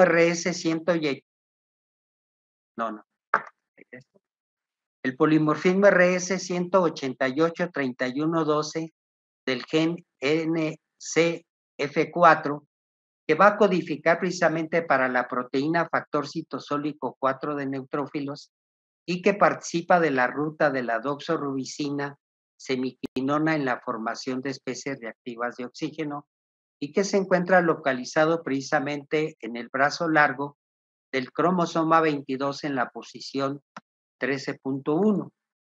Y luego tenemos como antecedentes los trabajos realizados por Minotti y colaboradores en el año 2000, quien señala que el citosol cardíaco humano suplementado con NADPH va a reducir el grupo carbonilo del anillo tetracíclico de doxorubicina, produciendo el metabolito doxorubicina, que es precisamente el agente cardiotóxico más importante. Luego tenemos los trabajos del doctor Javier Blanco y colaboradores en el año 2012, quien hace énfasis a que no existe una dosis segura para los pacientes con el polimorfismo en el CBR3. Y Cascales y colaboradores en el año 2013 señalan que la miocitólisis, la necrosis miocárdica parcheada y la fibrosis miocárdica se asocian con el tratamiento con antraciclina. Asimismo, señala que el polimorfismo RS188 3112 de la ANDPH oxidasa se asoció fuertemente con la fibrosis cardíaca.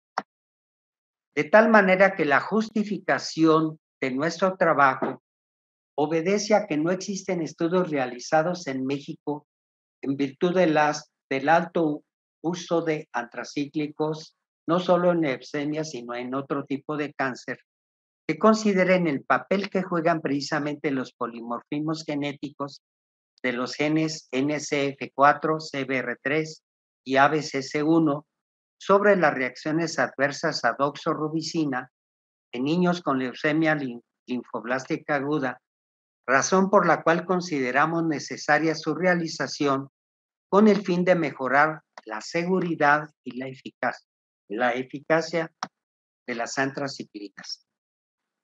De tal manera que nuestros objetivos fueron los siguientes. En primer lugar, determinar la frecuencia genotípica y alélica de los polimorfismos genéticos ABCC1 RS 374 3527, del polimorfismo NCFR4 RS 188 3112 y del polimorfismo RS 105 6892 del gen CBR3. Por otra parte, nuestro segundo objetivo fue determinar precisamente la asociación de los polimorfismos genéticos ya señalados con los efectos cardiotóxicos de las antraciclinas. Y nuestra hipótesis de trabajo fue precisamente señalar que los polimorfismos genéticos ya mencionados van a estar asociados con los efectos cardiotóxicos por antraciclinas.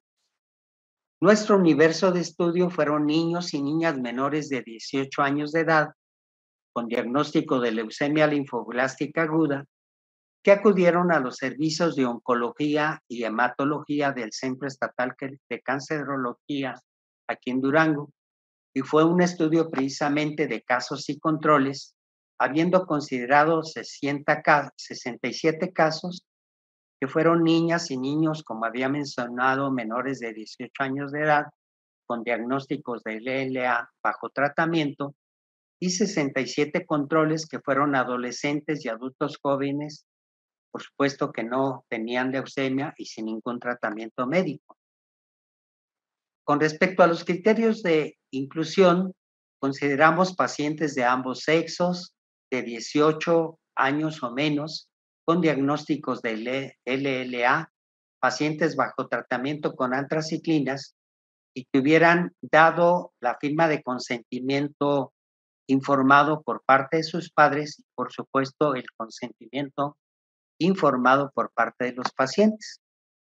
Se excluyeron aquellos pacientes que tuvieran síndrome de Down o VIH, que fueran de origen indígena, que fueran pacientes con falla renal o con falla hepática, y como criterios de eliminación consideramos pacientes que tuvieran muestras inadecuadas para los análisis moleculares y cromatográficos, ya que hicimos estudios de farmacocinética de doxorubicina, y pacientes quienes hubieran recibido intensificación de la terapia con doxorubicina, quienes hubieran recibido transfusión de sangre o paquete globular 2 meses previos al estudio. Para ello, para propósitos del estudio, realizamos ensayos de discriminación alélica. Una vez obtenido el ADN genómico, se llevaron a cabo los ensayos de discriminación alélica mediante el sistema de PCR en tiempo real, usando sondas TaqMan en un equipo en tiempo real STIP1. Como ven ustedes en la transparencia, aparecen los 3 genes que estudiamos, así como los SNP de referencia para cada uno de ellos y las sondas TACMAN utilizadas para cada uno de ellos. Por otra parte, quiero señalar que la valoración de cardiotoxicidad se llevó a cabo utilizando un ecocardiograma Doppler marca Siemens Axon X300 Premium. Cabe señalar que este tipo de estudios electrocardiográficos son un método diagnóstico básico en cardiología, ya que nos permiten ver el corazón en movimiento, o sea, latiendo en tiempo real. Con respecto a los aspectos éticos, cabe señalar que el protocolo fue sometido a los comités de ética en investigación y de investigación del Hospital Materno Infantil de la Secretaría de Salud de México, y se solicitó el consentimiento informado y el asentimiento informado en pacientes quienes están en condiciones o quienes estuvieran en condiciones de otorgarlo por la edad a partir de los 9 años de edad o por su estado de salud. Cabe señalar que el protocolo consideró los aspectos bioéticos internacionales emitidos en la Declaración de Helsinki, y por otra parte se consideró como un estudio de riesgo mínimo de acuerdo a la Ley General de Salud en México en los capítulos 1 y 3 y basados en los artículos 17 y 39 de la misma Ley General de Salud. En cuanto a los resultados, una vez que se realizó la genotipificación en 67 voluntarios sanos y en 67 pacientes con leucemia linfoblástica aguda bajo tratamiento con doxorubicina, hicimos entonces las evaluaciones cardiológicas y el análisis estadístico de los resultados y encontramos lo siguiente. Cuando hicimos la comparación de los datos ecocardiográficos considerando como indicadores la fracción de eyección del ventrículo izquierdo y la relación de la sonda C y A, encontramos que de los 67 pacientes, 36 presentaron alteraciones en la fracción de eyección del ventrículo izquierdo y 36 en la relación de las sondas E y A. Y sin cardiotoxicidad encontramos 31 de los 67 pacientes y 8 que precisamente en relación con los 31 casos sin cardiotoxicidad mostraron una diferencia estadísticamente significativa con un nivel de probabilidad del 0.001%. Otro aspecto que nos importó analizar precisamente fueron los modelos de herencia de cada uno de los polimorfismos de los genes estudiados, por la importancia que tiene desde el punto de vista genético el estudiar este tipo de modelos. Y entonces estudiamos los modelos codominantes, el modelo dominante, el modelo aditivo y los modelos recesivos para determinar cuáles estaban asociados a la cardiotoxicidad y en su caso, cuáles eran de protección. Con respecto a los polimorfismos del gen NSF4 asociados a cardiotoxicidad, encontramos que donde se encontró una diferencia, una asociación significativa después de aplicar el OR radio, encontramos que los sujetos o los pacientes que eran heterocigotos, encontramos una OR radio significativa de 10.8 con un nivel altamente significativo con una P de 0.0111. Otro de los polimorfismos importantes fue el 105-6892 del gen CBR3, que también al asociado con cardiotoxicidad cada uno de estos modelos de herencia, también encontramos que el modelo codominante, los pacientes que eran heterocigotos también mostraron una asociación significativa con un radio de 9.9167 altamente significativo con una P de 0.042. Estos dos polimorfismos de estos dos genes indiscutiblemente nos evidenciaron precisamente la influencia de estos polimorfismos en la cardiotoxicidad contra este otro polimorfismo RS374-3527 del gen ABCC1, que en este caso también el modelo codominante tuvo un papel importante en los pacientes que fueron heterocigotos, ya que en este caso, de acuerdo a los radio, encontramos una significancia estadística de este polimorfismo, pero como un modelo de protección, un modelo genético de protección. De tal manera que evidentemente estos aspectos los consideramos sumamente importantes para evaluar precisamente el papel que juega la genética sobre la cardiotoxicidad. Otro aspecto que consideramos muy importante y que fue analizado fue precisamente si existe diferencia estadísticamente significativa entre los porcentajes de daño sistólico y diastólico de acuerdo al sexo, y encontramos diferencias estadísticamente significativas, encontrando que las niñas, como pueden ver ustedes, tuvieron un daño sistólico con un alto porcentaje del 70% y un daño diastólico del 30%, sumando en total un 40% de daño tanto sistólico y diastólico comparado con los niños, que fue del 7.6%, con un valor de un análisis estadístico con la prueba de Chi cuadrada, que fue altamente significativo del 0.001, mostrándonos que realmente el sexo tiene que ver precisamente con una predisposición a la cardiotoxicidad, explicable precisamente porque las niñas tienen tamaños de su corazón más pequeños que los niños. De tal manera que las conclusiones que obtuvimos de este estudio son los siguientes. Cabe destacar la importancia entonces del papel que juegan los modelos de herencia que evalúan el efecto de la variación de un gen sobre el riesgo o protección a los efectos cardiotóxicos provocados por el uso de antraciclinas.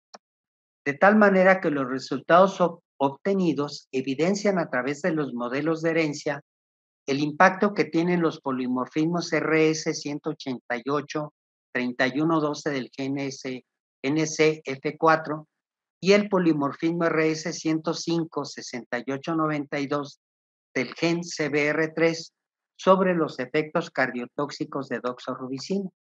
Si bien el primero muestra su efecto a través del genotipo mutado en el modelo codominante y el segundo muestra su efecto a través del genotipo heterocigoto del modelo codominante, se encontró un efecto protector contra la cardiotoxicidad por doxorubicina para el polimorfismo RS 374-3527 del gen ABCC1 en el genotipo heterocigoto del modelo de herencia codominante.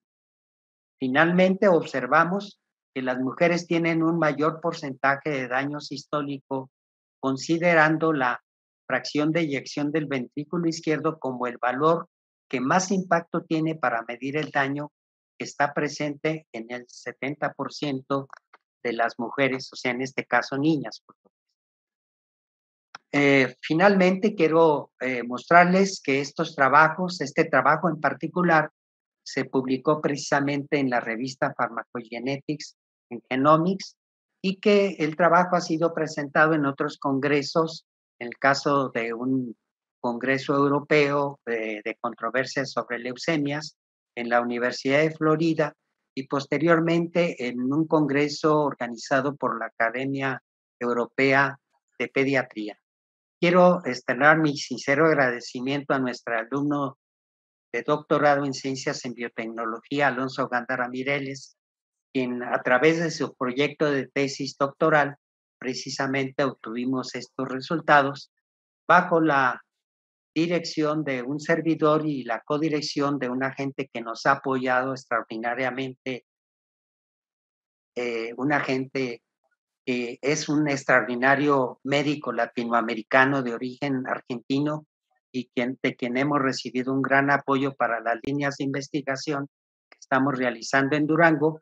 Nuestro agradecimiento al doctor Helio Aarón Reyes, extraordinario oncólogo y hematólogo pediatra, y la colaboración de la doctora Verónica Loera en la parte genética y en la parte analítica, precisamente al doctor Ignacio Villanueva, nuestro más sincero agradecimiento. Pues a ustedes, nuestro agradecimiento por su paciencia en escuchar esta presentación. Muchas gracias.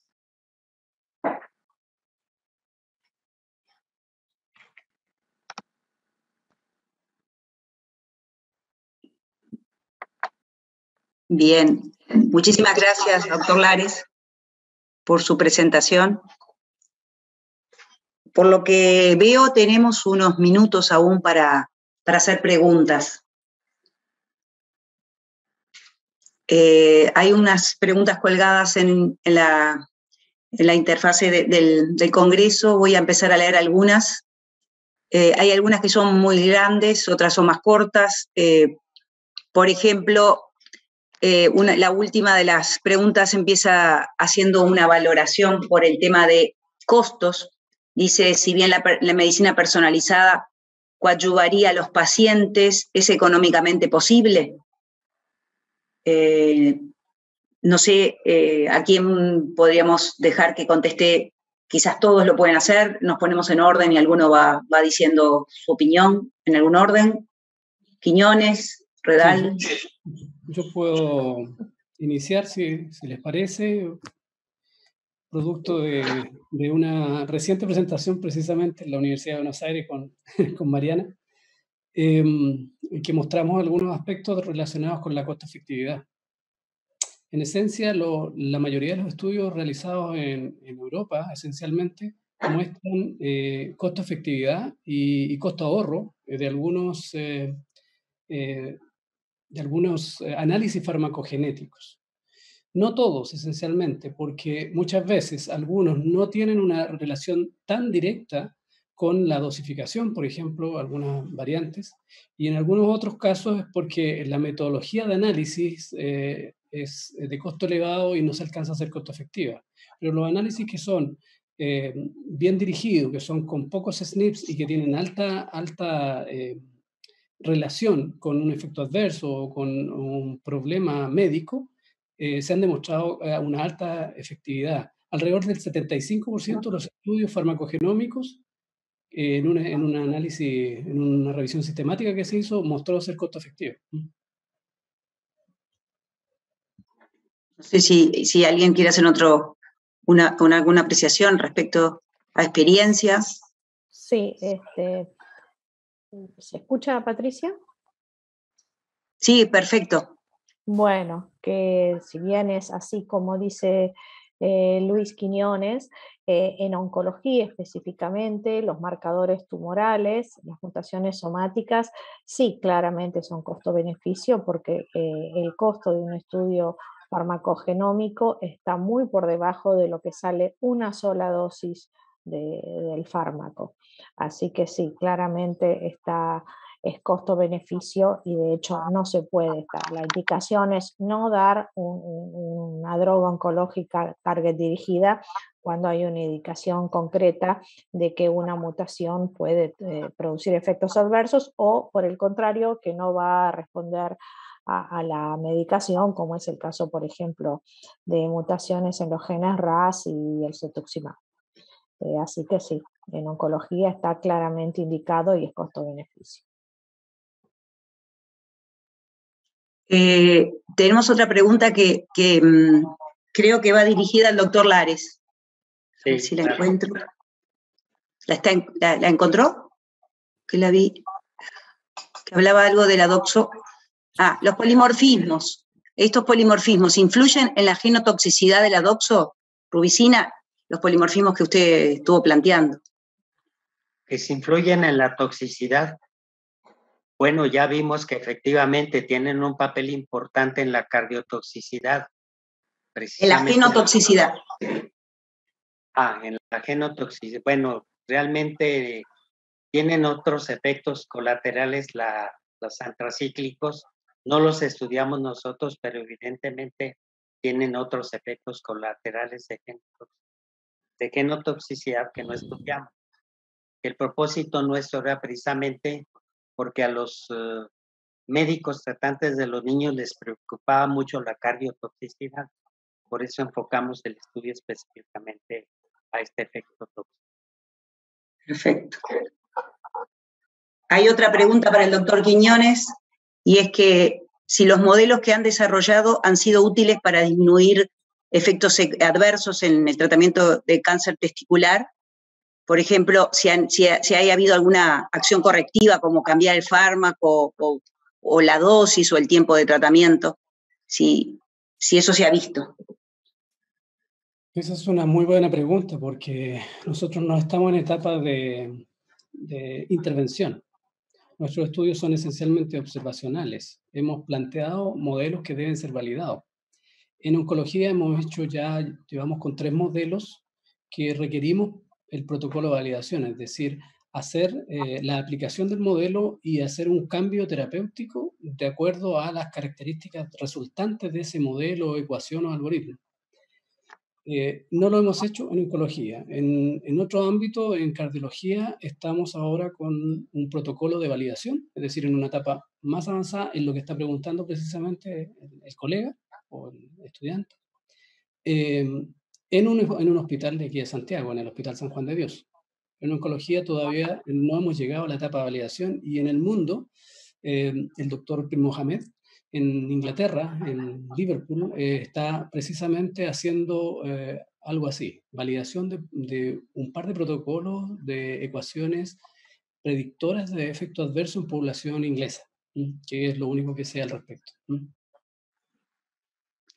Y esta viene a ser una pregunta mía para Julio Daluz. Lo que ustedes han encontrado puede ser aplicado en algún tipo de cambio en la terapia? O sea, ¿lo ven como viable?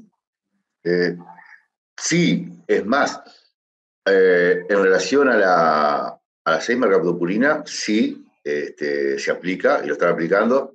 Tiene una diapositiva donde en realidad cambian, bajan. La FDA además tiene guías indicando las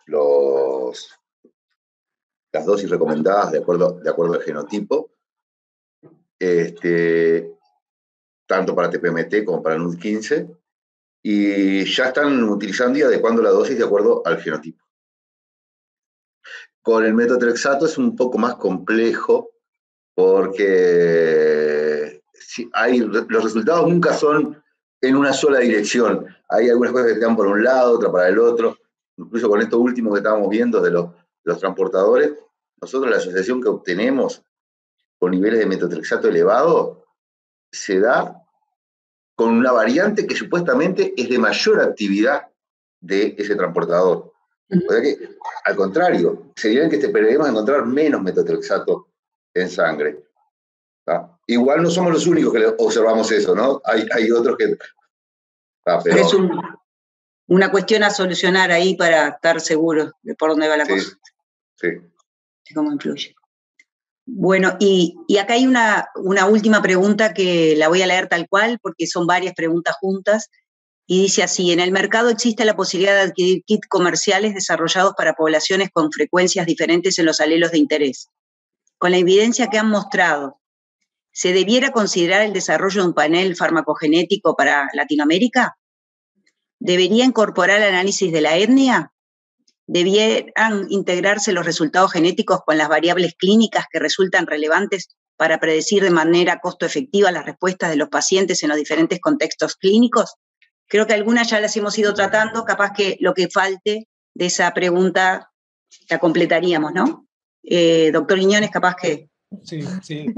Bueno, nos reíamos con Mariana porque la verdad es que nosotros configuramos la Red Latinoamericana Farmacogenómica con objetos de hacer precisamente eso. Es decir, las aplicaciones que existen, las variantes que existen y los modelos que existen son aplicables a poblaciones específicas. Y nuestra población latinoamericana es muy diversa. Entonces, hemos configurado el grupo con el objetivo de, por ejemplo, adaptar guías del CEPIC, hacer análisis propios en cada país y poder generar nuestros propios protocolos de farmacogenómica que sean además costo efectivos para los fármacos que usamos en cada región. yo creo que Mariana puede complementar al respecto. Sí, es tal cual, sí, por eso nos sonreíamos, porque es el fundamento de nuestra unión, todos los que estamos acá participando del simposio, los oradores, justamente es en lo que venimos trabajando desde hace años, de poder hacer, de tener información farmacogenómica de las distintas etnias de Latinoamérica, y de hecho en relación a eso ya hemos publicado 2 libros, con autores de los distintos países que han presentado sus trabajos y la información que van recabando de sus poblaciones, y sí, claramente es fundamental. Pero cabe señalar, y acá nuevamente me voy al tema de las mutaciones somáticas en cáncer, en esto, si bien se desconocen, por supuesto, las frecuencias de los tumores de los pacientes en Argentina o en otros países latinoamericanos, esto no tendría mucha influencia, dado que las mutaciones que se consideran son las que pueden ser activantes o bloqueantes de una vía de traducción de señales. Por lo tanto, no importa la frecuencia de la mutación o si existen otras mutaciones, sino que solo son importantes tener en cuenta aquellas mutaciones que van a cambiar la actividad de la proteína que está involucrada.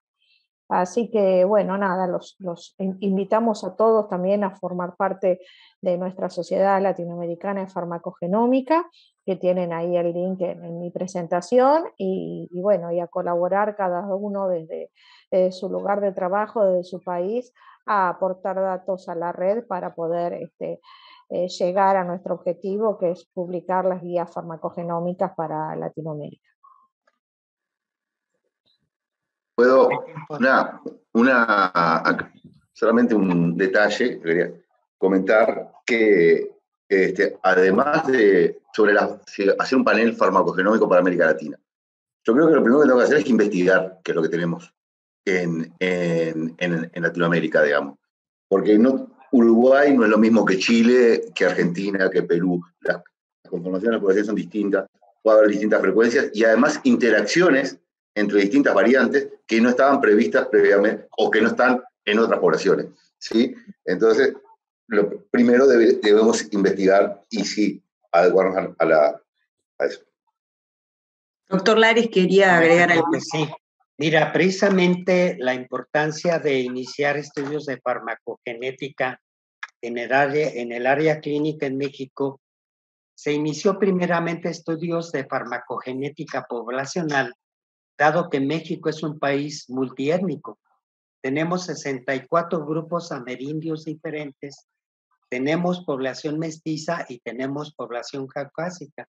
Y precisamente aquí en Durango tuvimos la experiencia de trabajar polimorfismos genéticos del CYP2D6, precisamente en población tepehuana, indígenas tepehuanos, en población mestiza y en población caucásica, ya que en Durango hay una población menonita muy grande cerca de la ciudad de Durango.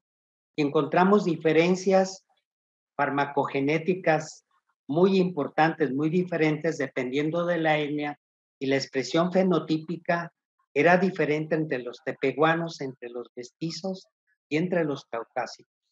Y eso pues nos dio mucha posibilidad de ver la alternativa de aplicarlo en la parte clínica, que es donde realmente se benefician los pacientes. Se continúan haciendo muchos estudios en colaboración por parte de nuestro equipo aquí en el CIDIR del Politécnico, en otros grupos amerindios de estas cantidad de etnias que existen amerindias en México, y hemos encontrado diferencias muy importantes. Muy bien.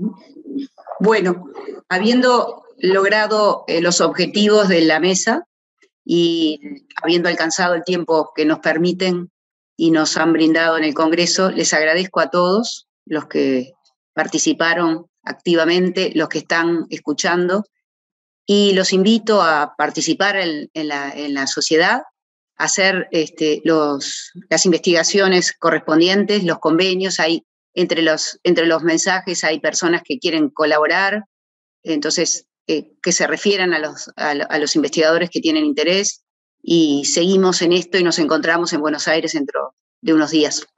Claro. Chaucito, muchas gracias. No, gracias a ustedes. No, hasta luego, muchas gracias. Gracias a ustedes.